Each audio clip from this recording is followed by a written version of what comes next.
भाषा लेकते आबो भारत दिसम रेन हड़ को हटिंगेद बोना। नुकु काला अंग्रेज दो आबोआ चेद हों बाको कुसिया।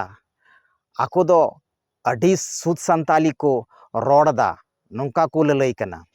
आर भारत दिसम रेन जे दो ओरिजिनल संथाल मेना को सांगी संथाल मेना को उनको दो बुगड़ी और बोका को मेताव को कना। आदो नुकु संथाल समाज रेन बैरी दो आबो 20 कोजते नेल ओरम हुआ।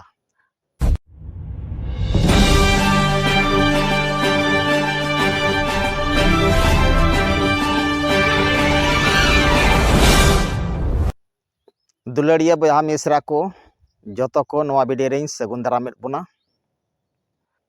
आबोवा ऑलचिकी पूरा भारत दिसम रेन हड़ को कुसिया कना। मेनखान झारखंड राज्य रिया संथाल परगना परमंडल रे संथाल समाज रेन बैरी जहां दो हेंदे अंग्रेज बुन मेन दाड़े कोआ उनको गे आबोवा ऑलचिकी को विरोधेदा। आर बांखान झारखंड रिया 24 जिले रे ओकाटा जिले हों ऑलचिकी दो बांग को विरोध दा जतो को सपोर्ट दा। मेनखान संथाल बैरी संथाल समाज रेन बैरी जहां दो संथाल परगना रिया दुमका जिले रे मेना कोआ किछु गान हड़ जहां दो संथाल समाज रिया अरिचली रीति रिवाज बांग को कुसिया कना। संथाल समाज रिया ऑलचिकी बांग को कुसिया कना। उनको संथाल समाज रेन बैरी दो आबो संथाल समाज लगित अडी मारंग खतरा कना को। उनको संथाल समाज रेन बैरी आबोवा भाषा आबोवा अरिचली आबोवा रीति रिवाज को हिरखवा गया बांग को कुसिया। उनको दो अपने आप रे अडी मारंग भाषाविद ज्ञानी लिंग्विस्टिक को कहला कना। अपने आप रे अडी मारंग विद्वान गिरी को उदु इदा जहां दो आबोवा रिलामाला संथाल समाज को रपुद इदा। भाषा लेकते आबो भारत दिसम रेन हड़ को हटिंगेद बोना। नुकु काला अंग्रेज दो आबोवा चेद हों बाको कुसिया। आको दो अडी सुद संताली को रोड़ा नौका को ललई कना।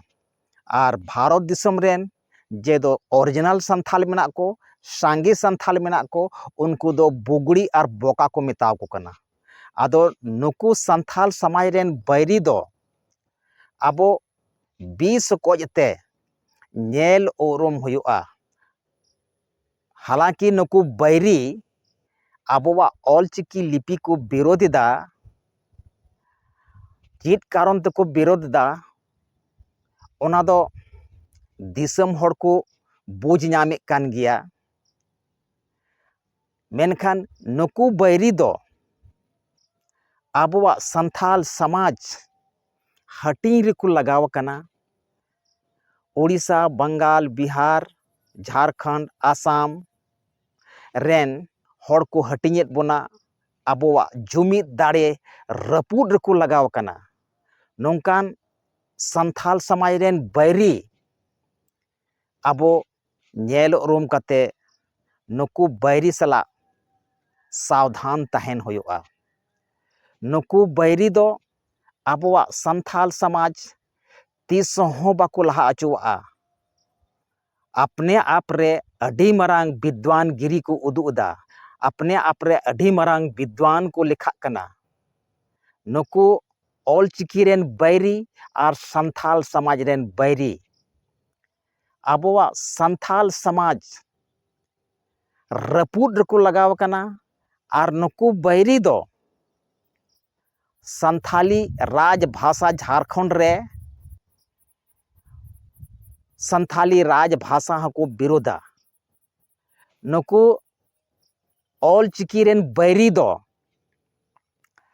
संथाल समाज रिया भाषा को विरोधिदा संथाल समाज रिया लिपि ऑलचिकी को विरोधिदा भारत दिसम रेन संथाल बोया को झारखंड दिसम रेन संथाल बोया बहिन को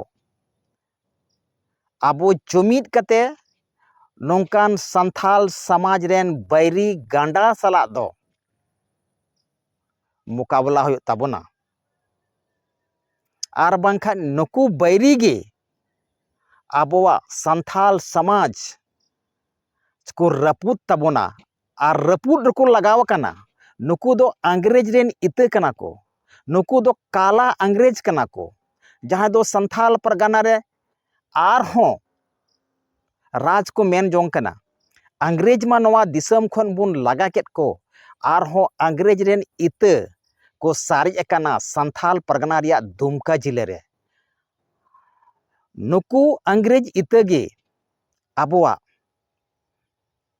पहचान आबोवा उपरुम मेटाव रको धुरव कना ओना इते भारत दिसम रेन बोया मिश्रा को आबो तेंगो केटजो हो ताबोना नोंकान बैरी सला मुकाबला लगिद ओना इते बोया को देबुन जुमिदोआ और झारखंड रे संथाली राज भाषा बुन लागू अचोया और साथ साथ रे संथाली रिया लिपि ऑल चिकी हों हर हाल रे झारखंड रे बुन लागू अचोया दे तबे देला तबे आबो जुमिद कते मीद दम आर हों मीद दम संथाली राज भाषा ᱧᱩᱛᱩᱢ होल बुन एहबा मा जतो को जोहार।